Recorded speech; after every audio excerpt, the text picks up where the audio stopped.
Bonjour à tous ou bonsoir à tous. Je vais de nouveau parler des pervers narcissiques et je voulais préciser 2 ou 3 choses par rapport aux précédentes vidéos que j'ai pu faire sur la même thématique. Je parlais notamment de la vengeance que l'on peut envoyer, adresser aux pervers narcissiques. On peut légitimement avoir le droit de se venger puisqu'on a été traité comme un objet, on nous a fait miroiter nos rêves sans nous permettre de les atteindre. C'était une sorte de supplice de Tantale, c'était odieux en fait, c'était une forme de sadisme. Mais comme je l'ai expliqué, et comme d'autres d'ailleurs vous l'expliqueront, se venger, ce n'est pas forcément une bonne solution. Du moins, tout dépend de la manière avec laquelle on se venge. C'est-à-dire que je pense qu'il faut pardonner, puisque c'est reposant pour nous aussi de pardonner, on n'est plus sous tension, si on y arrive toutefois, parce que c'est un long cheminement. Et il faut aussi faire en sorte de se venger de manière, je dirais, intelligente, c'est-à-dire en réussissant sa vie, en se maintenant en forme, en étant éblouissant si on peut, en étant très percutant dans nos créations, que ce soit des peintures, des livres, etc., pour en mettre plein la vue à ce méchant pervers qui nous a dénigrés et qui nous a rejetés, qui nous a traités comme des moins que rien finalement. Mais une fois qu'on en sera là, c'est bien d'en être là, c'est rendre positives des choses qui n'étaient pas positives au départ et qui étaient même franchement négatives. Donc c'est très bien, c'est une très bonne attitude je trouve.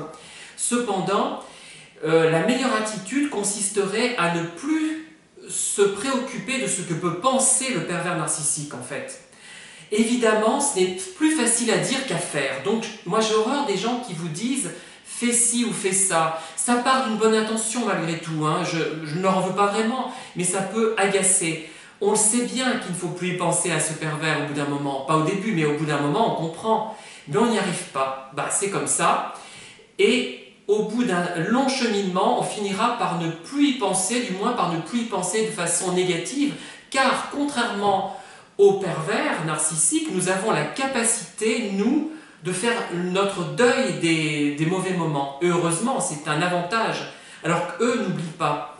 Et donc, par la suite, il faut vivre pour nous, réussir pour nous, sans penser il va être mécontent s'il voit que je réussis, ou que je suis heureux, ou que je suis spécialement en forme, etc.